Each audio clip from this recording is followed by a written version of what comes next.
decision. He says most seem embarrassed about the matter, and each had an excuse. One teenage girl said she only went forward because her friend did. One man said he just got caught up in the emotions of the moment. Another said he already had a church, and when Pastor Stan asked him if he would return to his home church, the man said, "Well, I might," but Pastor Stan said he didn't sound convincing. All of them offered an excuse, just as those in Luke's gospel had an excuse why they couldn't commit to follow Jesus. Like the man who said he would follow Jesus, but he wanted to bury his dad first. And Jesus' response to the man initially sounds harsh, until we realize that the man's dad is probably still alive. After all, why did the man come out to hear Jesus speak instead of attending the funeral service? Another person said they would love to follow Jesus, but they must first stop at home and say farewell to their family. Here, their excuse sounds similar to the excuses we might offer a salesperson when we express interest in a product, but after learning about the price, we have second thoughts. But instead of saying we're going to back out of the deal because of the price, we often offer excuses like, "Well, I have to check with my significant other first." Or, "I'll be back, but I have to pick something up." And of course we didn't, and we don't. Jesus' patient responses to the people are similar to his reaction to the Samaritans when he and his disciples visited Samaria, and the Samaritans refused to welcome him.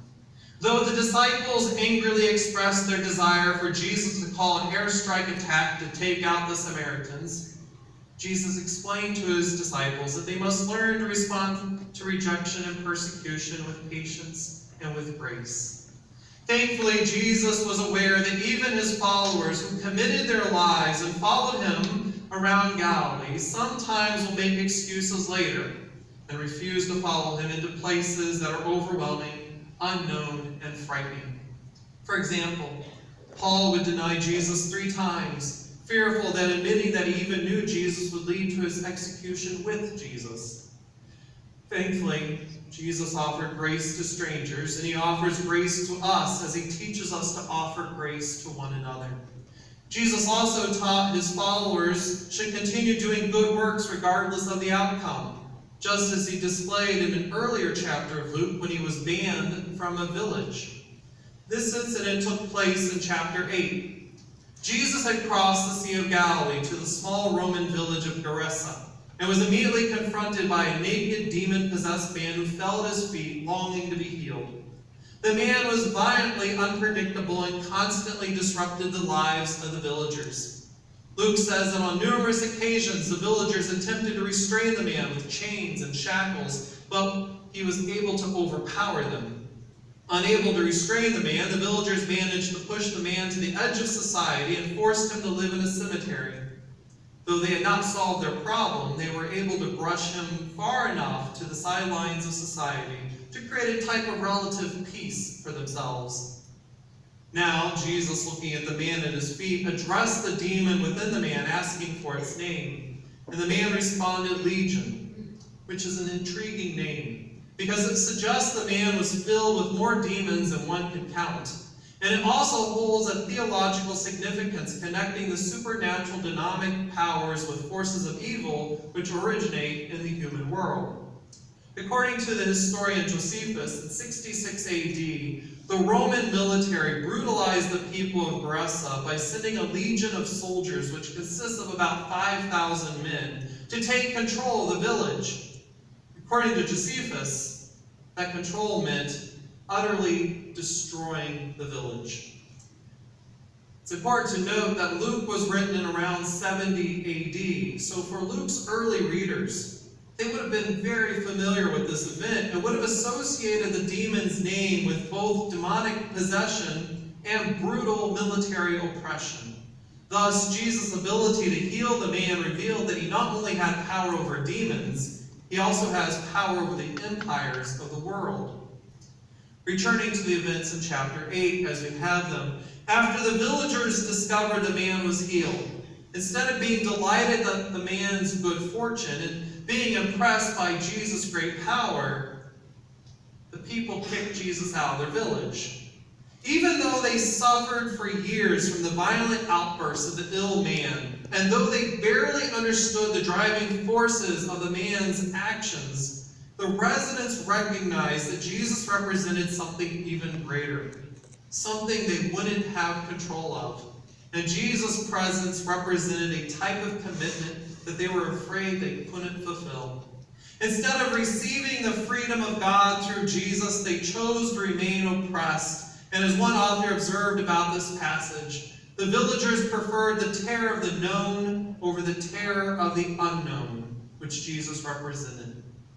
Without protest or verbal threats, Jesus granted their request and in turn provided a lesson for his followers that whenever we deliver good news, it will not seem good to everyone. And we might be banned from staying in the region. When that happens, Jesus teaches, don't make a scene by cursing them or threatening them or even calling on an airstrike.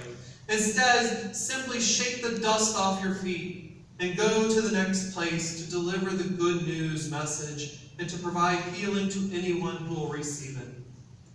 How Jesus responded being rejected in Samaria and Grosse, and to the excuses he received as he went up the road from Samaria serves as a reminder that we need to focus on what lies ahead and not what is behind us. His response also serves as a reminder that it's likely that when we first met Jesus or heard his initial call to follow him into providing ministry to others, we may have offered excuses as well. Perhaps we refused to accept his invitation to follow him into neighborhoods and places that were unknown and scary. Perhaps we initially made excuses to avoid a commitment to follow him into the prisons to pray with the incarcerated, or to offer assistance to the drug addicted, or to offer Jesus' transformation to the racist and the bigot. Thankfully, Jesus was gracious then and remains gracious now, patiently waiting for us to re-examine his invitation to follow him. And when we choose to follow or accept his invitation, we become ambassadors for the kingdom of God. As ambassadors, we follow Jesus into the unknown places to provide care and love for all. And we follow Jesus' example to remain patient and gracious with those who reject our care and God's message of hope, grace, transformation, and most importantly, love. Perhaps this is an unsettling idea because we know there are people who will refuse to hear this good news and will react like the villagers at Grosse, responding to the message of love with hate. In response to our peaceful message and our desire to help each other, there are some who might choose earthly powers over the heavenly. And based on Jesus' example, we keep offering healing and the good news message anyway. This could be frightening work, especially since there are a lot of unknowns about what we will encounter. And there is probably a strong temptation to make excuses to avoid doing this work. We may say to God that we can't speak well in public, or I just don't have enough time, I'm too busy. Or, Jesus, I'd love to accept the call to love and care for others, but something came up. Perhaps we offer these excuses because, like the Gadarenes, we are afraid of where Jesus might lead us, or who we'll have to speak to offer the good news message. Perhaps we're afraid to make a commitment to God because we fear we will fumble with our words, or that we might have inadequate knowledge about Scripture, or we too might have questions about our faith. Or we fear that we might embarrass ourselves or embarrass God because we're afraid to make mistakes. Yet, Jesus didn't call us to be perfect. He calls us to follow him where he leads so that we can offer healing and provide care to those who struggle with internal and external demons. In fact, sometimes God utilizes our imperfections to provide the best type of care. Here I'm reminded of a story told by Pastor James Moore. He said that while in seminary, he took a course in clinical pastoral education, a CPE unit. And one afternoon, he was informed by the head nurse of the floor that he was assigned to care for that there was a patient who was in dire need of pastoral care. She was facing serious brain surgery, and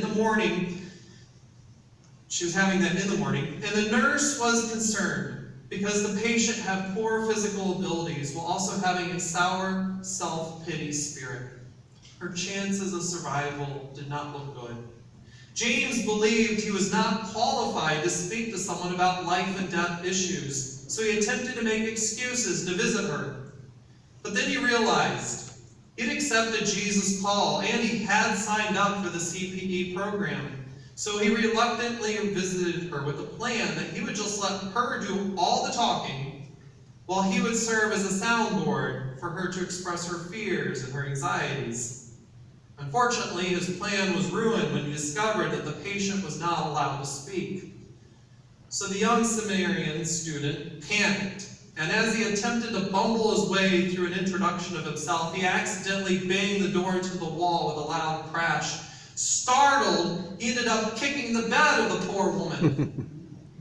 Embarrassed, he launched into a series of apologies and weirdly phrased prayers that he was certain only added to the woman's terror. Horrified by how everything was just going so wrong, he blessed her and ran out of the room.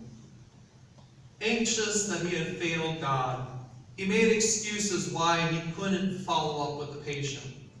Exhausted at avoiding her room, he finally paid a visit a few days later and was amazed to find that she was in really good spirits.